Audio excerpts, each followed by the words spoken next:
नमस्कार दोस्तों, आज की संस्कृत की कक्षा में आपका स्वागत है। आज हम पढ़ेंगे कक्षा 8 की दीपकम पाठ्य पुस्तक के पाठ 2 अल्पानाम अपि वस्तूनाम संगति कार्य साधिका, जो कि हम पाठ पहले वीडियो में पढ़ चुके हैं। आज मैं आपको बताऊंगा कि इस पाठ से संबंधित जो एक्सरसाइजेज हैं, जो क्वेश्चन आंसर्स हैं, जो प्रश्नोत्तर हैं, उन्हें हम कैसे सॉल्व करेंगे।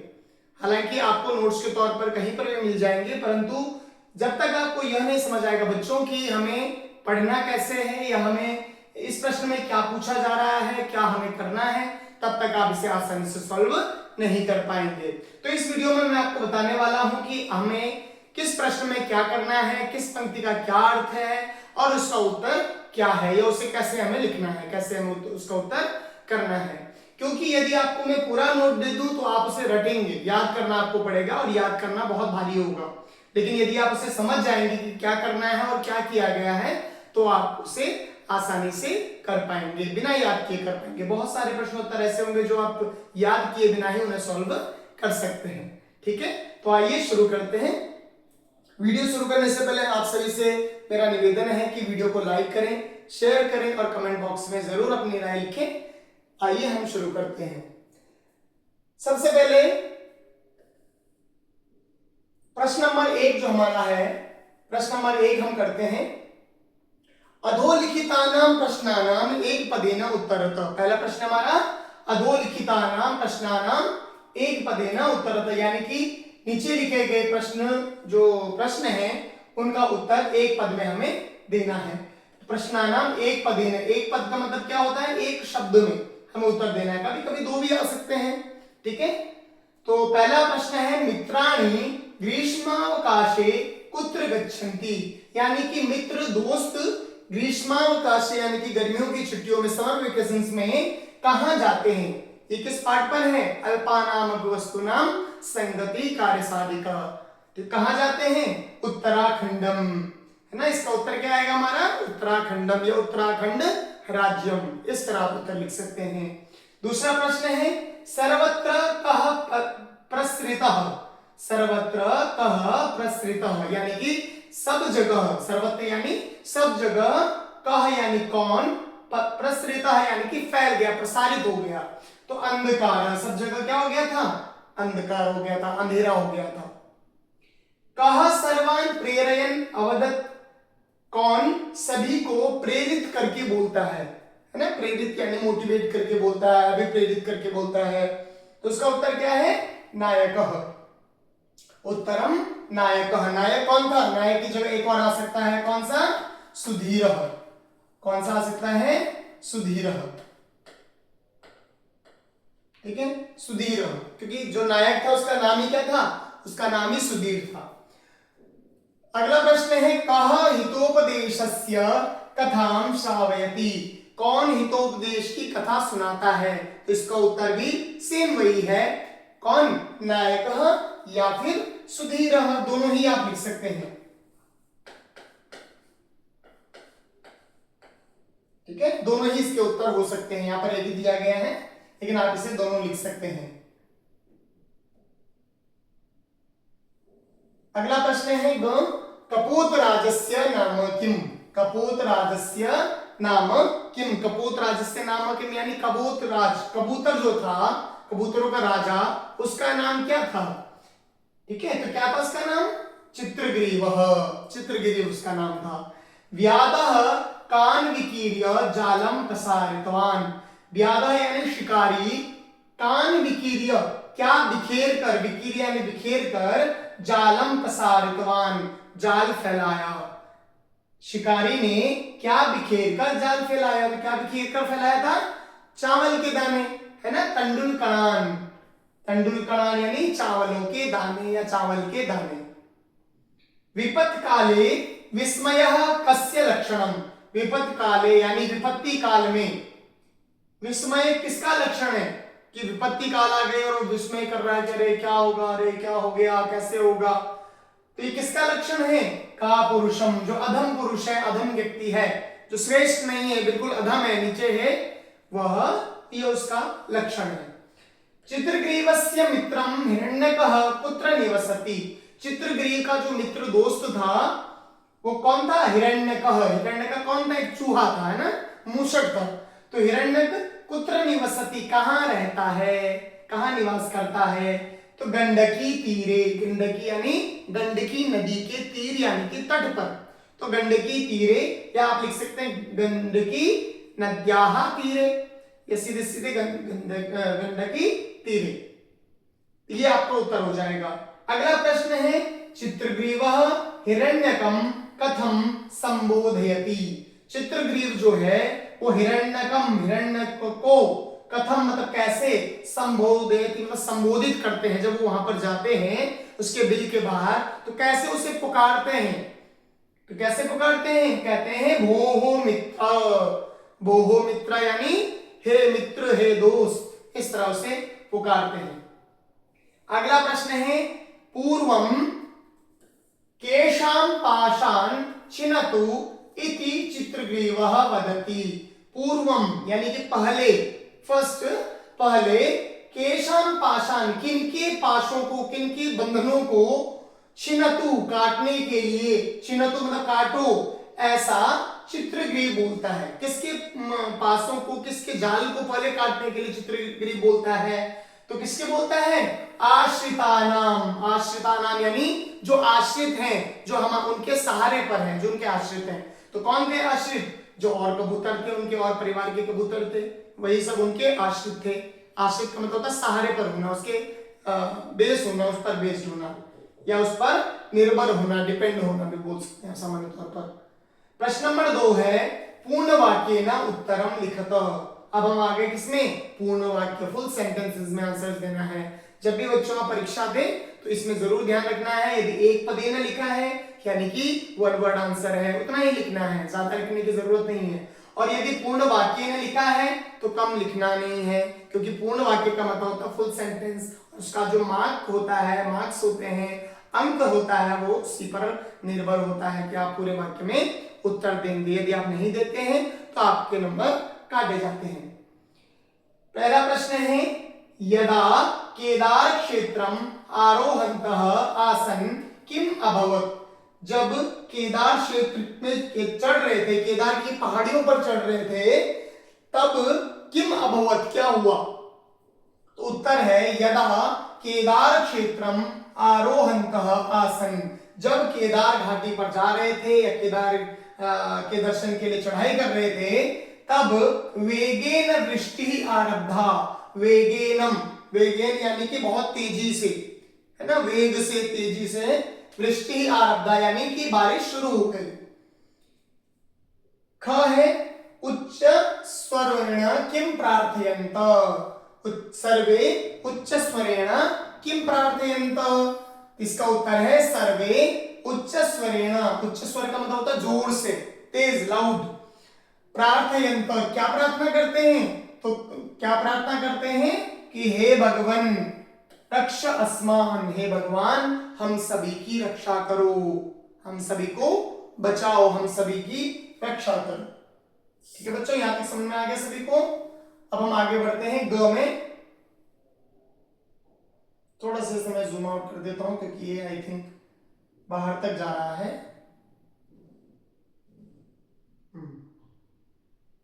यस। असंभवम कार्यम कथम कर्तुम शक्यते इति नायकः उक्तवान। क्या कह रहे हैं कि असंभवम कार्यम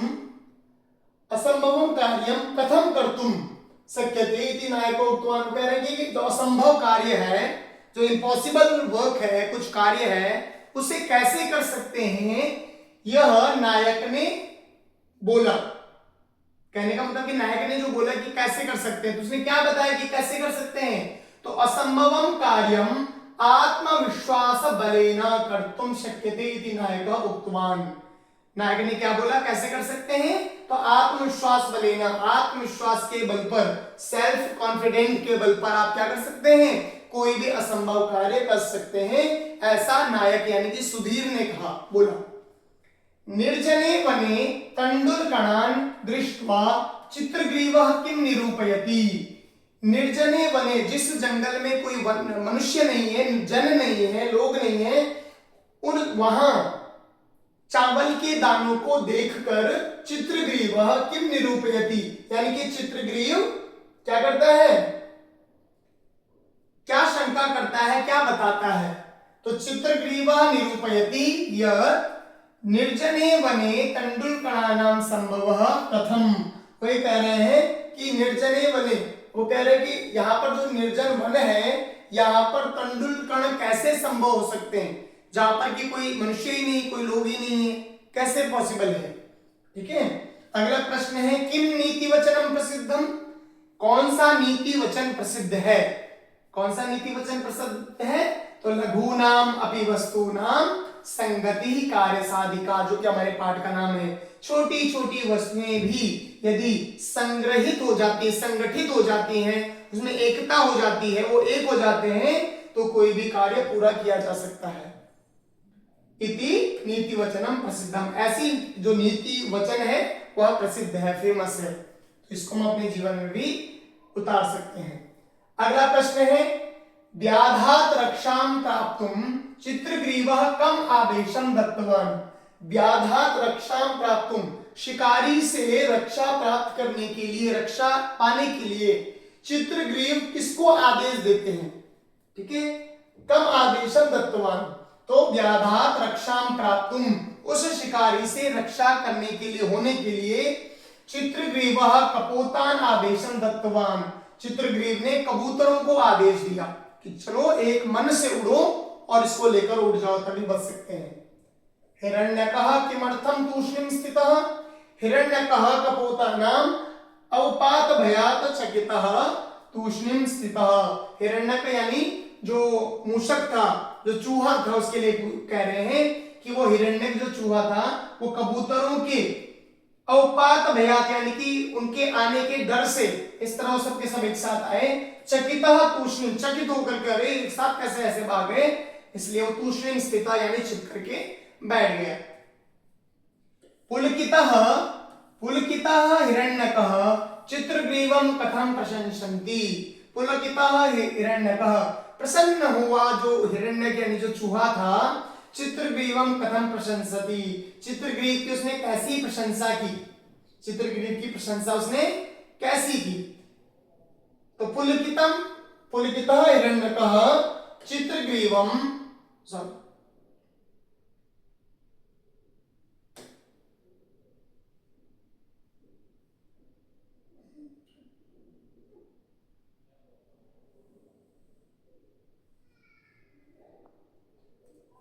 पुलकितः हिरण्यक यानी कि जो प्रसन्न चित्त मूषक था, चूहा था, वो चित्रग्रीव को की वो कैसे प्रशंसा कर रहा था, कैसे बड़ाई कर रहा था।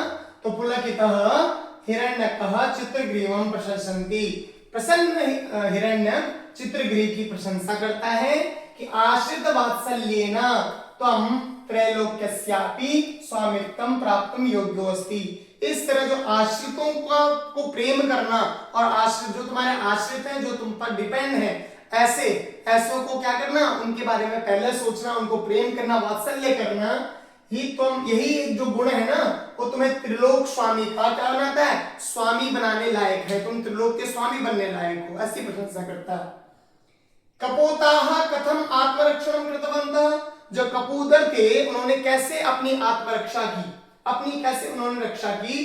तो कपोताः बुद्धि बलेन संगठन सामर्थ्येन चो का मतलब होता है और इस चौ का प्रयोग किया जाएगा इससे पहले हिंदी में। तो कबूतर अपनी बुद्धि के बल पर और संगठन सामर्थ्येन, एकता यूनिटी के दम पर, और अपने दिमाग के, अपने बुद्धि के दम पर आत्मरक्षणं कृतवन्तः, अपनी उन्होंने आत्मरक्षा की। ठीक है, नायकस्य प्रेरक वचनैः सर्वेपि किम अकुर्वन्, नायक के प्रेरणा पूर्वक जो वचन थे उनके द्वारा सर्वे अपि किम अकुर्वन्, सभी ने क्या किया। अंतिम का प्रश्न है ये, आपको पता है कि लास्ट में क्या किया था। तो नायकस्य प्रेरक वचनैः, नायक जो सुधीर था उसके प्रेरक प्रेरणा पूर्व वचनों से सर्वे भयं विहाय, सभी ने अपने भय को त्यागा और सेतु निर्माणम कार्य संलग्नाः जाता, सभी के सभी पुल के निर्माण के कार्य में क्या हो गए, संलग्न हो गए। ठीक है, क्या हो गए, संलग्न हो गए। अगले प्रश्न की ओर बढ़ते हैं हम। प्रश्न नंबर 3। प्रश्न नंबर 3 है बच्चों, अधोलिखितानि वाक्यानि पठित्वा, नीचे लिखे गए वाक्यों को पढ़कर ल्यप प्रत्यांतेषु परिवर्तयत। ये कह रहे हैं कि क्या करना है, नीचे वाक्य देखो, दो वाक्य लिखे, एक वाक्य ये है और एक वाक्य ये, ऐसे ही हर उसमें मिलेंगे आपको, एक वाक्य यह है, एक वाक्य यह है, ठीक है। अब क्या करना है आपको, इनको एक वाक्य बनाना है, और एक वाक्य कैसे बनेगा, ल्यप प्रत्यय का प्रयोग करके बनेगा।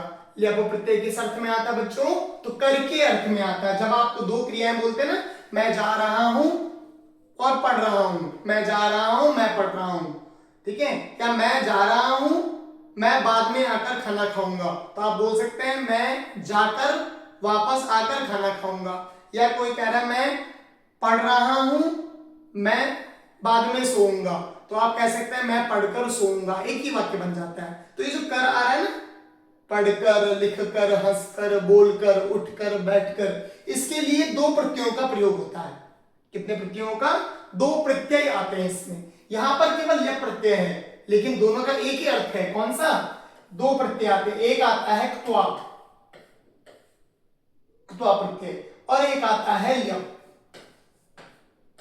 ये दो प्रत्यय हैं। अब आप बोलेंगे सर यहां पर यप का प्रत्यय का प्रयोग हो रहा है, दोनों ही सेम अर्थ में आते हैं। कर, पढ़कर, लिखकर, हंसकर, बोलकर, उठकर, बैठकर, चलकर, खाकर, हंसकर, रोकर, ये सभी में कर आया। लेकिन आप बोलेंगे फिर दोनों का प्रयोग क्यों है सर, और यहाँ पर केवल ल्यप का प्रयोग क्यों है, तो ल्यप की एक कंडीशन है कि जहां पर इस शब्द से पहले क्या आ जाए, उपसर्ग आ जाए, तो वहां पर ल्यप प्रत्यय का प्रयोग होगा। सब में देखो उपसर्ग है, इसमें प्र है, इसमें आ है, इसमें भी नीचे आएगा, ठीक है, तो इसलिए वहां पर ल्यप प्रत्यय लगेगा। तो ल्यप प्रत्यय जिसमें भी लग रहा है उसमें सब में, सभी के सभी में क्या रहेगा, उपसर्ग रहेगा। तो यहां पर हम क्या कर रहे हैं, त्वा प्रत्यय का प्रयोग नहीं कर रहे हैं, लेकिन इसमें त्वा प्रत्यय का प्रयोग देखो इस वाले शब्द में, पठित्वा, पढ़कर, क्योंकि इसमें पहले कोई उपसर्ग नहीं है, पट धातु से सीधे सीधे बना है, ठीक है। तो दोनों एक ही अर्थ में आते हैं, बस इतना फर्क रहेगा कि यदि पहले उपसर्ग नहीं है तो त्वा प्रत्यय लगता है, और यदि पहले उपसर्ग हो जाएगा तो ल्यप प्रत्यय रहता है, और ल्यप प्रत्यय का अंतिम में यो बचता है। क्या शेष रह जाता है बच्चों, हमेशा यो शेष रह जाता है ल्यप प्रत्यय का, इसका यो केवल बच जाता है लास्ट में, इस बाकी सबका संधि और लोप हो जाता है, ठीक है, ध्यान रहेगा ये बात आपको, ठीक है। तो अभी हम इसको पूरा करते हैं, समझा देते हैं आपको।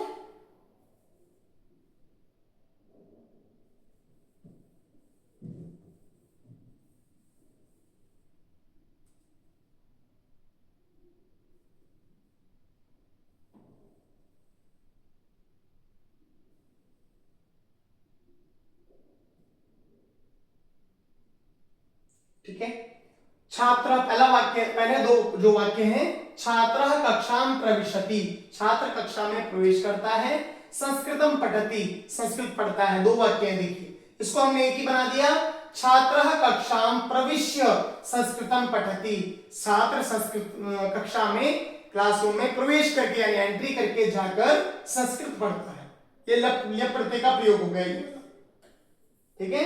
दूसरा, भक्तः मंदिरम आगच्छति, पूजा करोति, भक्त मंदिर आता है, पूजा करता है, इसका एक ही वाक्य बन गया, भक्तः मंदिरम आगत्य पूजा करोति, भक्त जो है वो मंदिर में आकर के पूजा करता है, ठीक है।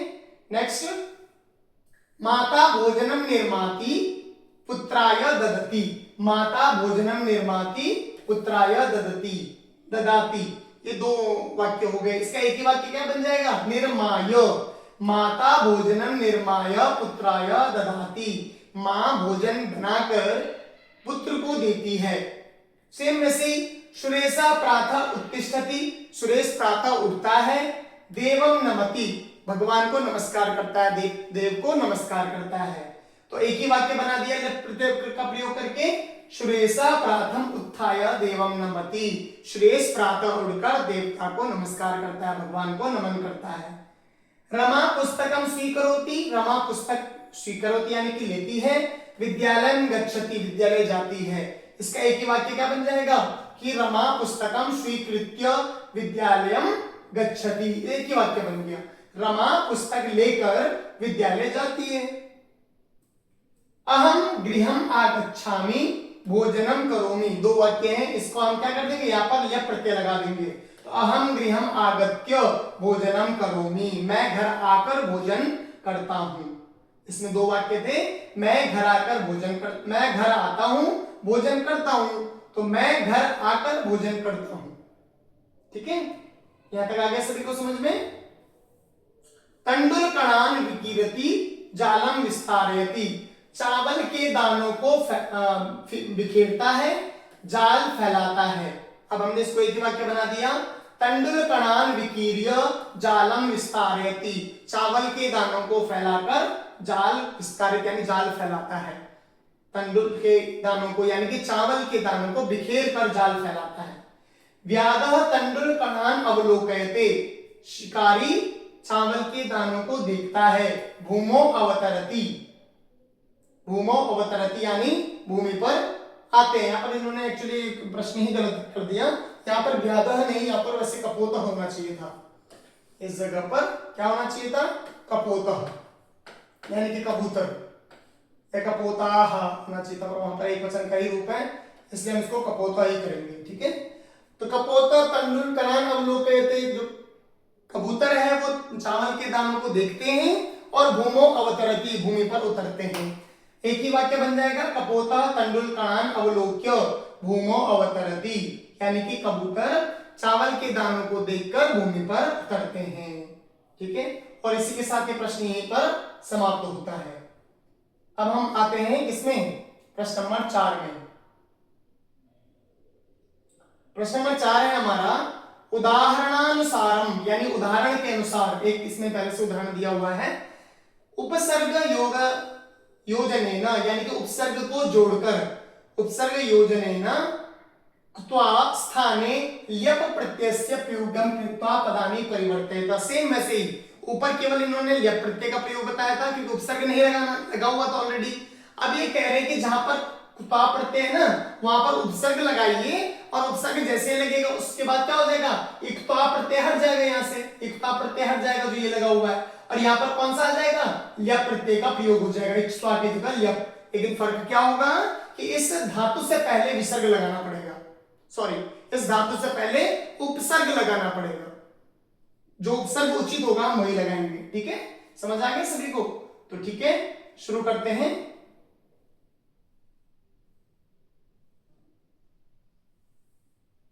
पहला यहाँ पर क वाला जो पार्ट है, इनको भी साथ में देखना है क्योंकि यहाँ पर ऑलरेडी ऊपर दिए गए हैं, उन्हीं में से हमको लेना है, अलग से हमें उपसर्ग नहीं लेने हैं। छात्रः गृहं गत्वा, छात्र घर जाकर भोजनम करोति, भोजन करता है। छात्र घर जाकर भोजन करता है, यहाँ पर भी क्या होगा, ये जाकर की जगह आकर हो जाएगा सिर्फ, है ना, रूप बदल गया क्योंकि उपसर्ग बदलेगा तो अर्थ भी बदलेगा थोड़ा बहुत, लेकिन लगभग क्रिया वही रहेगी, केवल थोड़ा सा परिवर्तन हो जाएगा। छात्र घर आकर भोजन करता है, यहाँ पर जाकर था इसलिए गत्वा हुआ क्योंकि पहले कोई उपसर्ग नहीं था, सिर्फ तो प्रत्यय लगा। मैंने बताया क्या था, कारण अर्थ ही आएगा सब में, लेकिन फर्क सिर्फ इतना होगा कि ल्यप प्रत्यय के साथ पहले उपसर्ग होना जरूरी है, और यदि पहले उपसर्ग है तो त्वा प्रत्यय नहीं आ सकता, उसकी जगह ल्यप प्रत्यय आएगा। ठीक है, तो छात्र घर आकर भोजन करता है। माता वस्त्राणि क्षालयित्वा पचति, माता वस्त्रों को धो करके पचति यानी कि खाना बनाती है, पचति। अब यहाँ पर लिख रहा है माता वस्त्राणि प्रक्षाल्य या संक्षाल्य, दोनों हो सकता है, प्रक्षाल्य या संक्षाल्य, इसमें प्रोपसर्ग इसमें समुपसर्ग है। पचति यानी कि खाना बनाती है, पकाती है, खाना पकाती है। अगला है हमारा शिक्षकः श्लोकम लिखित्वा पाठयति, शिक्षकः श्लोकम लिखित्वा पाठयति, शिक्षक श्लोक लिखाकर पढ़ाते हैं। तो यहाँ पर आ गया शिक्षकः श्लोकम उल्लिख्य पाठयति, है ना, शिक्षक जो है श्लोक को लिखा करके, यहाँ पर उपसर्ग आया तो लिख्य, यहाँ पर लिख प्रत्यय आ गया फिर लिख के साथ, तो इसलिए लिखाकर पढ़ाते हैं। रमा स्थित्वा गीतम गायती, रमा खड़ी होकर क्या करती है, गीत गाती है।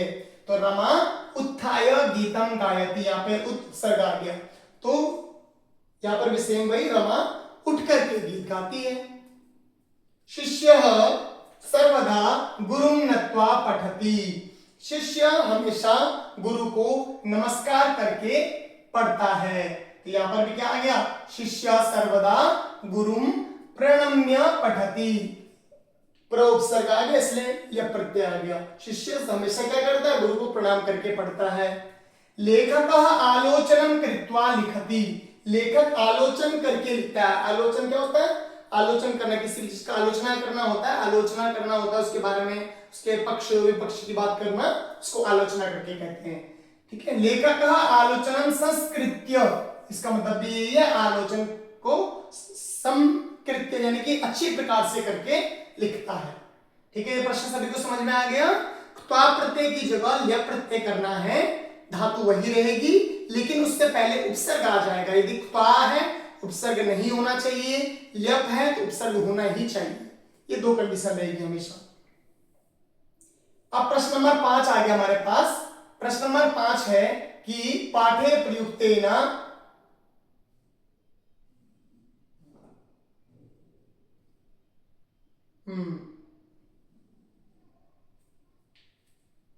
पाठे प्रयुक्तेन उपयुक्त पदेन रिक्त स्थानम पूरयत, कह रहे हैं कि पाठ में जो प्रयुक्त उपयुक्त पद है ना, उनसे क्या करना है, रिक्त स्थान की पूर्ति करनी है। उपयुक्त पद यानी कि पाठ में जो हमने पाठ पढ़ा उस पे, तो हम सीधे इसी में चले जाते हैं आगे, क्योंकि इसमें मैं आपको समझाते हुए आगे बढ़ लूंगा। सर्वैहि एक चित्ती भूय जलम आदाय जालम आदाय उड्डीयताम, सभी एक मन करके और जालम आदाय यानी कि उस जाल को लेकर के उड्डीयताम उड़ गए। जालापहारकान तान अवलोक्य पश्चात अधावत, जालापहारकान यानी कि उस जाल को उठाते हुए, तान अवलोक्य उनको देखकर, अवलोकित करके, पश्चात अधावत यानी बाद में दौड़ा। कौन दौड़ा था, तो शिकारी व्याधः। अस्माकं मित्रम हिरण्यको नाम मूषक राजा गंडकी तीरे चित्रवने निवसति, हमारा मित्र हिरण्यको नाम यानी कि हिरण्यक नाम का चूहा जो था, मूषक राजा चूहों का राजा, गंडकी तीरे गंडकी नदी के तट पर, तीर मतलब तट पर, चित्रवने चित्रवन उस जंगल का नाम है, चित्रवन में उस जंगल में निवसति निवास करता है। हिरण्यकः कपोतानाम अवपात भयात चकित तूष्णीम स्थितः, जो हिरण्यक है यानी कि जो मूषक है, हिरण्यक जिसका नाम है, वह कपोतानाम अवपात भयात कबूतरों के आने के भय से चकित तूष्णी स्थितः यानी कि आश्चर्यचकित होकर के छुप करके बैठ गया। कहां, अपने बिल में।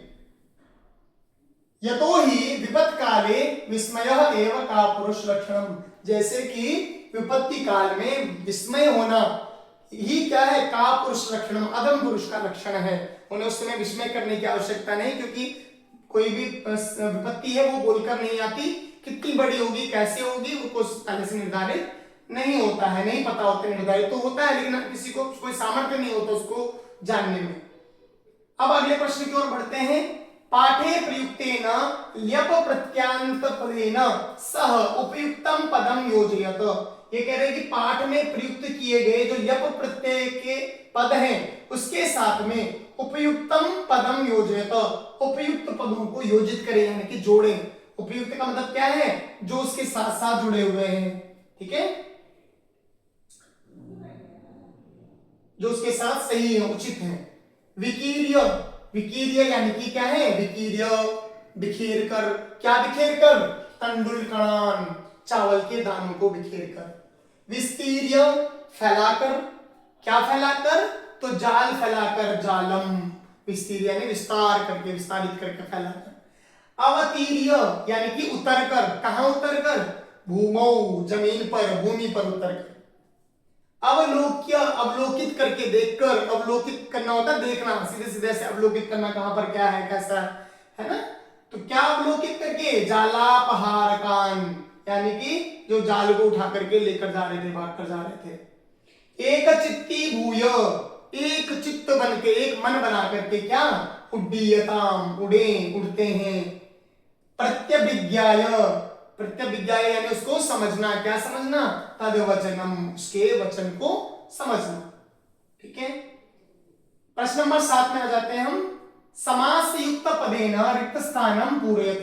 समास आपको पता होगा कि हिंदी व्याकरण है या संस्कृत व्याकरण है, उसमें समास भी एक पार्ट है। समास क्या होता है, जहां पर दो शब्द मिलने के बाद परिवर्तन हो जाता है। संधि है जहां पर दो वर्ण आपस में मिलते हैं, जो आसपास के वर्ण हैं, है ना, दो शब्द हैं, पहले शब्द का, जैसे अगर मैं बोलूंगा संधि तो कहां पर होती है, ये जो पहला शब्द है इसके यहाँ पर जो लास्ट वाला वर्ण है यहाँ पर इसमें, और अगले पद के पहले वाले में, इन दोनों के बीच में जो परिवर्तन आएगा ना, जुड़कर ये जुड़ जाएंगे, इसको कहते हैं संधि। और समास कहते हैं जहां पर दो दो शब्दों को मिल करके कुछ तीसरा शब्द बन जाता है। कई बार तीसरा बनता है, कई बार वैसे ही रहता है, कई बार उसमें परिवर्तन, शब्द में ही परिवर्तन आ जाता है, लेकिन वो एक बन जाता है पूरा। ठीक है, तो ये समास युक्त पद से रिक्त स्थान की पूर्ति करनी है। गंडकाहा तीरम, गंडकी तीरम, तस्मिन गंडकी तीरे, ना, तस्मिन गंडकी तीरे। तंडुलानाम कणाहा, तंडुल कणाहा, तान तंडुल कणान। ये क्या कर रहे हैं यहाँ पर, जो समास युक्त पद है उन समास युक्त पदों को यहाँ पर अलग से बता रहे हैं। तंडुलानाम कणा यानी कि चावल के दाने, तंडुल कणाहा जुड़ गए दोनों, तो तान तंडुल कणान, उन चावल के दानों को। जालस्य अपहारकाः, ठीक है, जालापहारकाः, तान जालापहारकान। ये तान तस्मात् तस्मिन जो ये क्या है, ये शब्द है, कौन से, सर्वनाम के शब्द है, तो उसके उसी की विभक्ति में वो प्रयोग हो रहे हैं जो मूल शब्द है। अवपातात् भयम यानी अवपात भयम, का पुरुषाणाम लक्षणम, का पुरुष लक्षणम, ये इस तरह समास होकर के एक शब्द बन गए। और आगे उनके तस्मात् अवपात भयात्, तस्मिन का पुरुष लक्षणे, उसमें, तस्मात् उससे, तान उनमें, तस्मिन उनमें, है ना, तान होता है उनको, तान उनको, और तस्मिन, ये तस्मिन का मतलब होता है उनमें, और तस्मात् मतलब उनसे। ये क्या है, ये कारक है। ये तान जो है ये द्वितीय विभक्ति बहुवचन के हैं। तान, कान, तान, किन्हें, उन्हें, तो यहाँ पर किन्हें, तंडुल कणान, चावल के दानों को। तान जालापहारकान, जो जाल को लेकर के जा रहे हैं उनके बारे में। ठीक है, तो ये इस तरह ये यहाँ पर क्या है, दो दो शब्दों से क्या बन गए, समास बन गए। अभी आप केवल समास का सामान्य वो देख लीजिए उदाहरण, क्योंकि उसके बहुत सारे ऐसे अलग अलग भेद हैं, वो हम कभी और वीडियो में बनाएंगे।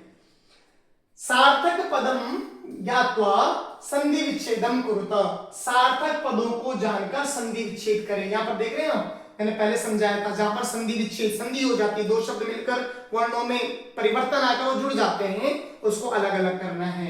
इत्याकर्ण्य, इति प्लस आकर्ण्य, ऐसा सुनकर। चित्रग्रीवो अवदत, चित्रग्रीव अवदत यानी कि चित्रग्रीव बोला, अवदत यानी बोला। बालको अत्र, बालकः अत्र, बालक यहाँ, अत्र का मतलब होता है यहाँ, बालक मतलब बालक।